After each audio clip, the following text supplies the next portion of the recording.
हैं आप? मेरा नाम प्रदीप कुमार है। मेरा ग्राम सभा धर्मपुर बिंटोलिया है। मैं धर्मपुर बिंटोलिया का निवासी हूँ। कटान की क्या समस्या हो रही है इसमें? कटान की समस्या आज नहीं, आज के 3 साल पहले से भी है। लेकिन यहाँ पे बस यही है कि लोग आते हैं, आश्वासन देते हैं, जाते हैं।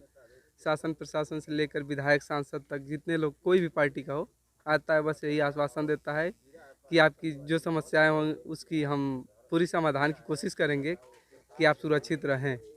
लेकिन कोई सुरक्षित रहने का यहाँ चांस नहीं बनता है, क्योंकि इस समय भी बाढ़ आ गई है और इस बाढ़ की वजह से सारे लोग प्रभावित हैं। कोई अपना घर छोड़ के कहीं जा नहीं रहा है, क्योंकि कटान लगने का कोई चांस नहीं। जब थोड़ा सा हवा चला, पानी का रुख तेज हुआ तो कटान लगेगा, घर गिरेंगे, लोग के बच्चे हैं, सामान है, सब कहाँ जाएगा। लेकिन यहाँ के लोग, अभी अगली बाढ़ के लोग कुछ कटे हैं, घर गिर गया है, सब जाकर कुछ लोग रोड पे रह रहे हैं, कोई अपने रिश्तेदार में, कोई अपने पटदारों के यहाँ रह रहा है, कोई विद्यालयों में रह रहा है।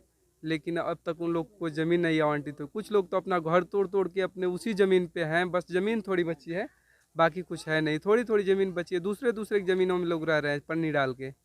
लेकिन अब तक उन लोग को न तो ज़मीन मिली, न तो कोई उस तरह की व्यवस्था हुई कि जिससे वो लोग सुरक्षित रह सके। यहाँ तक प्रॉब्लम हो गई यहाँ। और जिसे मुआवजा वगैरह मिलता है लोगों को?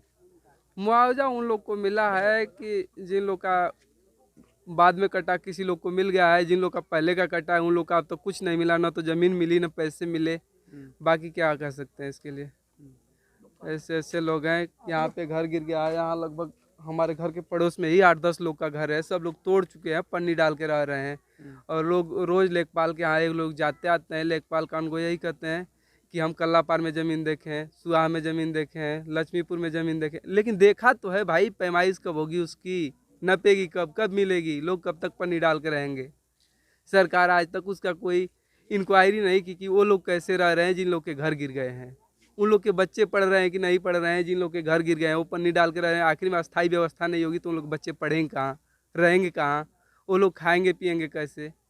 कोई ऐसा हिसाब किताब नहीं हुआ यहाँ पर। कोई अधिकारी वगैरह आए थे? अधिकारी आज के 15-20 दिन पहले नए एसडीएम हुए हैं मधुबन तहसील के, और वो आए थे यहाँ, आकर के घूम घाम के गए। ऐसे बारिश हो रही थी तो वो आए तो यहाँ की समस्या पूछे कि बताइए आप लोग को बाढ़ में समस्या क्या होती है। हम लोग ने बताया बाढ़ में समस्या यही होती है कि यहाँ कटान होती है, घर गिरते हैं, लोगों के घर उजड़ जाते हैं, सब यहाँ से लोग पलायन करने लगते हैं, इधर उधर जाने लगते हैं अपने बचने के लिए।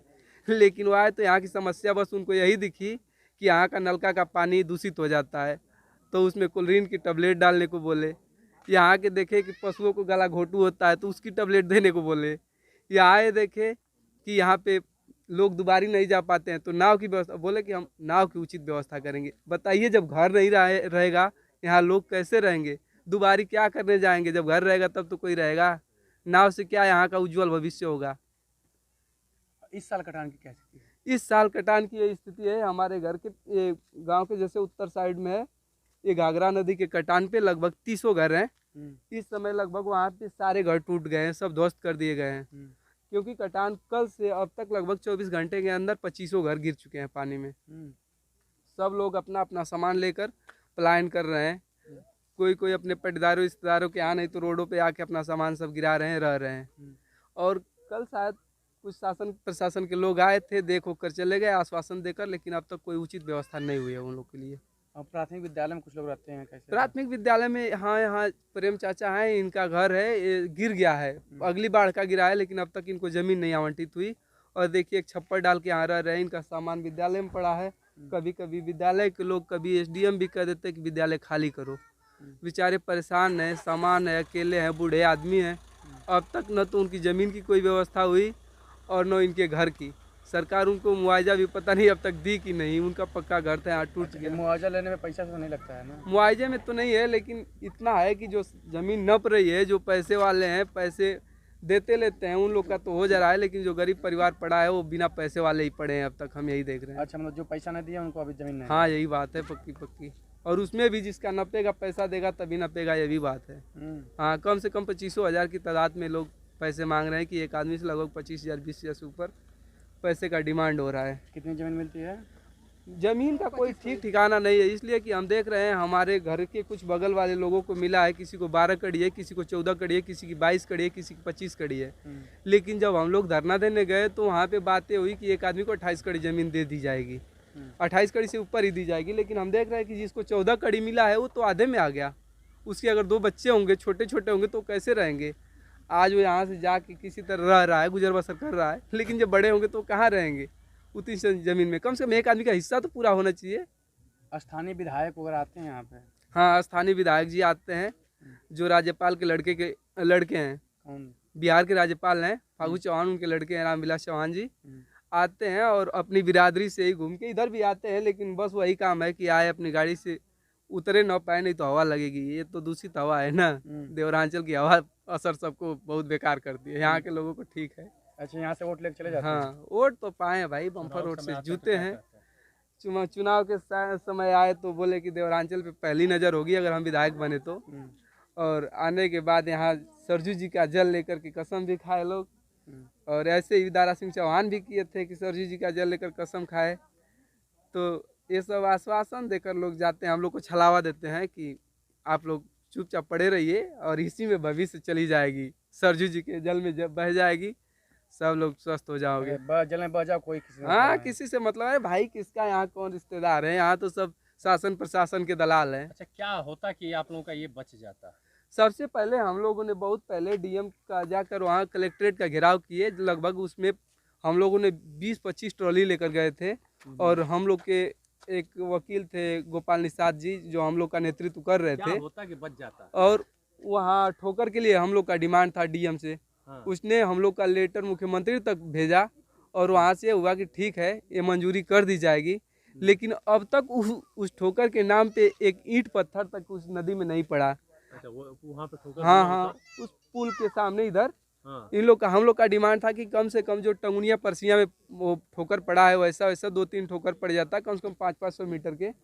तो हो सकता है कि यहाँ की पूरी ज़मीन और यहाँ की पब्लिक सुरक्षित बच जाती और लोग अपनी भविष्य को कुछ उज्जवल बना सकते। लेकिन शासन ने इस पे ध्यान नहीं दिया।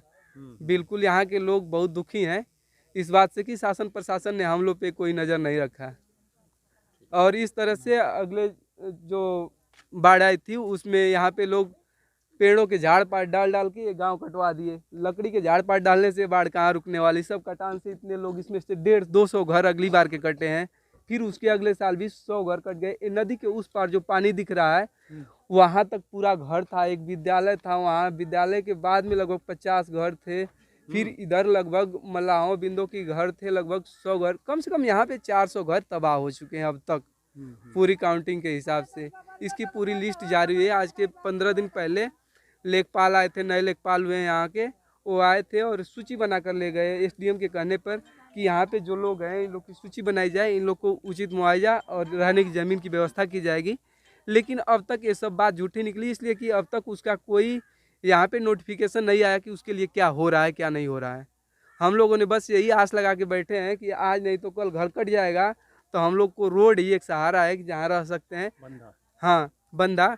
और नहीं तो हो सके कि अगर सोने के समय बाढ़ आई, कटान लग गई, हो सके पहल लग गई, 20 से 25 मिनट का काम है पहल में, कि 25 मिनट में कम से कम कुछ नहीं तो 200-300 मीटर अंदर तक ज़मीन कट जाएगी। पहल का इतना स्पीड होता है। बस हवा चले, थोड़ी सी पूर्वा की हवा चले और पानी का रुख तेज हो, पहल इतनी तेज चलती है कि अगर आधे घंटे पहल लगे तो कम से कम यहाँ से 200-300 मीटर भीतर तक ये नदी चली जाएगी। कोई देख भी नहीं पाएगा, कोई अपने को बचना सोचे सामान नहीं बच पाएगा। आदमी किसी तरह कुत्ते की तरह अगर भागे स्पीड से तो बच जाएगा, क्योंकि पहल लगने पे कम से कम एक चट्टाने 15 मीटर चौड़ी, 50-50 मीटर, 20-20 मीटर लंबी चट्टाने गिरती हैं।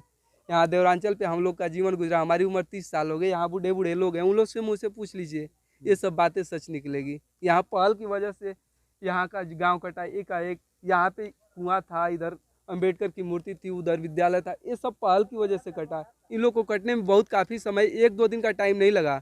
बस आधे घंटे 1 घंटे मुश्किल से लगातार कटता रहा। 1 घंटे के बाद शांत होता, लोग सोचते कि अब कटान बंद हो जाएगी। लेकिन सरजू जी कहाँ मानने वाली, वो तो काटती रही। लोगों के घर चले गए। एक परिवार था उनका 2-2, एक लड़का 2 लड़की चली गई, उनका पूरा परिवार ही नदी में विलीन हो गया। लेकिन अब तक शासन ने बस उतना ही ध्यान दिया, उन लोग को मुआवजा भी नहीं मिला कि उसका बच्चा मर गया साला, कम से कम उसको कुछ मिले, लेकिन अब तक सरकार ने उसको भी कुछ नहीं दिया।